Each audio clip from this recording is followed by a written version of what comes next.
All right, everyone, whenever you're ready, go ahead with questions for Keon and Wilkins.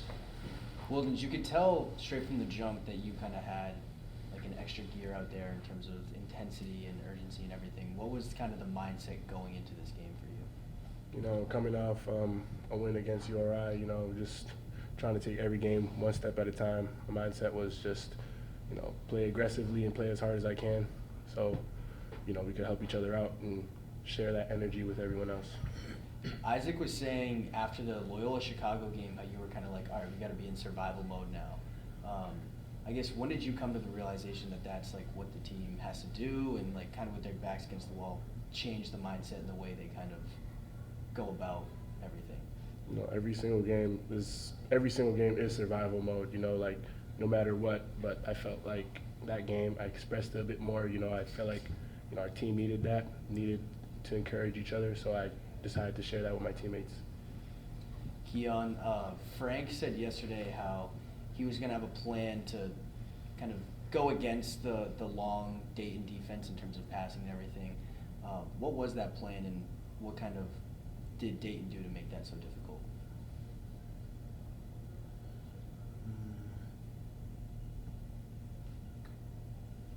I don't understand what you're saying. Frank was just saying how he had a plan for defend, because Dayton's such a good team in terms of him having a plan. And then I was just asking why, like, how did Dayton kind of defend you guys so well? Well, we should gotta do a better job executing, regardless of, you know, how long and how tall they are. They are tall, but, you know, it doesn't matter.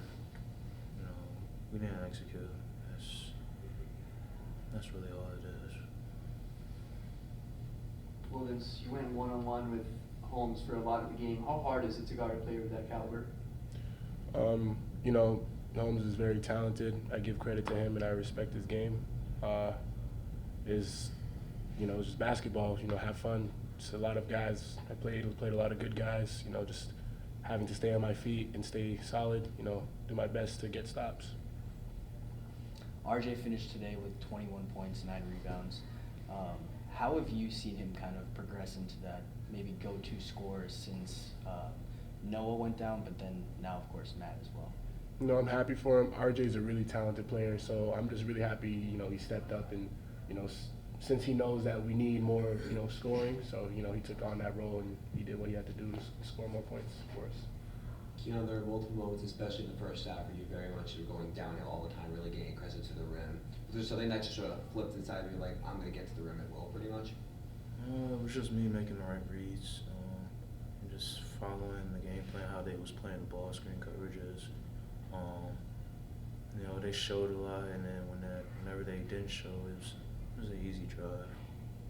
One more for the guys, if anyone's got one.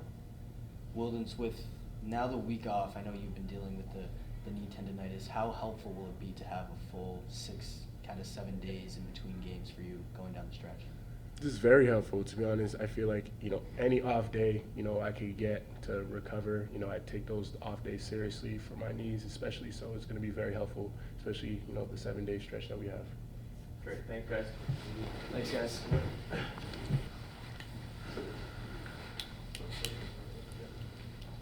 Yep. All right, we've got head coach Frank Martin. Coach, you just want to start off with an opening statement. We'll open the floor for some questions. Yeah, we're not ready to play. I should say play to win against a program like Dayton right now. We're in two different places as a program. They've got winning pedigree, they got connectivity, they got leadership, they've got all the things that I mean, their players don't shut up on the court, which is part of being a good basketball team. There's no breakdowns, and when there is, somebody has the guy's back. We tried for a while there, and you know, and then we just kind of gave in to fatigue, gave in to the difficulty of the moment, and it started those last couple minutes of the first half. They went uncontested dunk, 3 uncontested dunk to finish the half, and then we came out the second half, and it was a layup drill. My fat rear end could have probably scored against our defense, so, you know, disappointed. Yesterday when we talked, you were mentioning how you kind of had a plan to go against the length of Dayton. What did Dayton do to kind of not allow that to go? Yeah, because of the length they got, they can, when we, bottom line is this, we threw the ball inside early in the game, and our guys didn't finish. Dayton's size at the rim bothered our players. That's okay. We quit posting. Guys quit demanding the ball in there because they did not want the responsibility of having to score over Dayton's size. So then you become a perimeter team, and then Dayton's perimeter length creates problems. I thought he was going to go to that 1-3-1 a little bit more in the game, but like I kept yelling at Keon, the guy in the corner is wide open. We talked about this. Throw it to him. We had something designed that we wanted to do when the ball went in the corner. Keon couldn't see the pass, and the guy's wide open. They just couldn't see it, and they kept switching. We kept telling them, they kept inverting. When we were in our triangle little deal, you put your shooter on the backside of the floor when you run that offense on purpose. Why? So they can't help off of him. Well, they kept running. The guy that was guarding him, as RJ was sitting across screen, they kept running that guy to the top of the key. And RJ's man's running. We kept telling Keon, backside corner. They're leaving him. That's the shooter. You couldn't see the pass. That's the struggle with the length. You guys literally threw pretty much the kitchen sink into Ron Holmes, and yet he still found a way around it. What to you was the big thing that really found to navigate your defense? He's a real good player, and they have a discipline that they play with, and they keep coming at you. They don't stop. This is how they play, and they're going to keep coming. Deron Holmes kept posting, kept sprinting into ball screens, kept sprinting out of ball screens, and eventually we kind of run. And as soon as we relaxed, he exploited us, and he's a real good player. It is what it is. That's a team, the way it's made up, that was good enough to beat Kansas last year. And they're good. And everyone makes a big deal. Like if anybody would ever ask me what I think for NCAA purposes as far as our league goes, you can't evaluate Dayton the first 20 games of the year. They were playing without Kobe Elvis and without Malachi Smith. How are you going to play without your starting guards? And they still were good. Now they got them both back. They're rolling right now, and they're a real good team. They should be judged as to who they are with those guys in the lineup. I think they keep playing the way they are. For anyone to insinuate that they got to win the tournament to get into the NCAA tournament, it's a joke. That's a real good team. Does playing a team like a Dayton, especially this late in the season, help you guys understand, to your team, what type of benchmarks you guys are looking forward in terms of like the status of the program moving forward, in terms of getting to their level of consistency? I guess showing that example straightforward just on the court. Yeah, I mean, we had the courage to come out here. We practiced like unbelievably well yesterday. Again, this team's problem's not in practice, because in practice it's just us. This team's practice is when things get really hard in the middle of a game. We have zero leadership, so we become a very quiet team. We become a team that, like I just told you about our bigs, a team that deflects rather than embraces. And I've learned that as the season's gone on, and you saw it again today. I mean, they just kept passing the ball, point to wing, drive it, dunk it. Like, are you kidding me? Like, that's 9 and under teams don't do that defensively. But there's no accountability in difficult moments. And you can say, yeah, that's on the coach. You're right. But for the coach to build the accountability takes a long time. And when I'm fighting to build accountability, it's really hard to win games. And unfortunately, that's the boat that we're in right now as a program. And I've shared it with you guys before.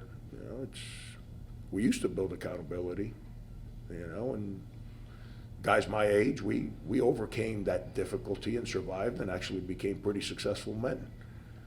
Unfortunately, in today's day and age, you can't do that. You're viewed as a bad human being when you demand that people do things the right way, and you challenge them to accept responsibility rather than pave the road for them so everything's easier for them. And that's unfortunately the world that we're in right now. But So what that means that we got to change behaviors and learn through education. Education takes a lifetime. Education is not reading chapter 1 and you know what's on chapter 12. Education takes time.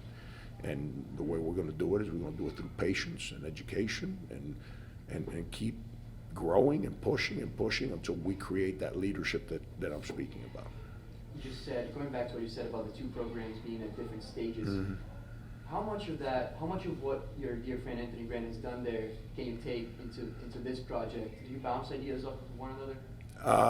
We don't talk much during the season. I'm sure once the season ends, he and I will, like during the season, we just shoot each other a text like, yo, man, you good? That kind of stuff. But we don't really get deep into the conversations.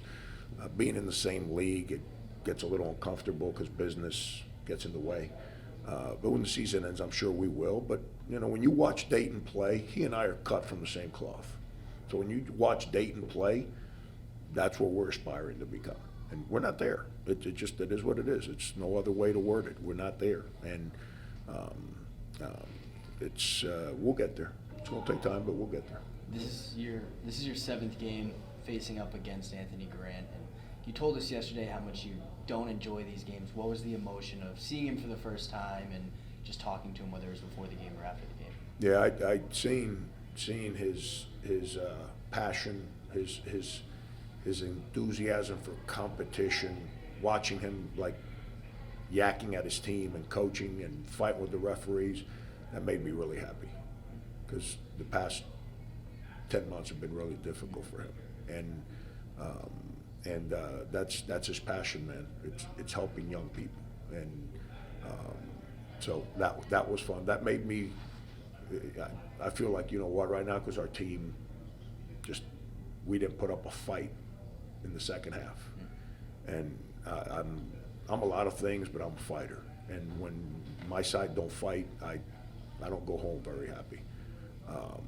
But knowing that there's a certain spirit that he's coaching his team with right now, that gives me peace that he's in a good place right now. Last one, guys. Coach? Freshmen once again showed up. Keon and RJ scoring Yeah. almost 75% of the points. You talk a lot about praising for how much they fought and how much they produced this season. Given the best defense team in the conference like Dayton, what struck you the most about how they performed tonight? Early on, I stopped. Our guys with size would not fight at the rim. They did early, and they couldn't score, and they stopped. And so we just went to more of our perimeter stuff, and those two kids are fun to, they're fun to coach. It's frustrating to coach them because they're freshmen, and there's a lot of stuff that they don't comprehend yet, and the mistakes that they make are just mistakes that there's only one way to learn. It's when you make them. It's just going to happen. But they both, I probably coached those two guys harder than anyone on our team. And they keep coming back. And they keep coming back and coming back and coming back. And I think they're both going to become really, really good players. Great. Thank you, Coach. Thank you, Coach. Thank you, Coach. Thanks, Coach.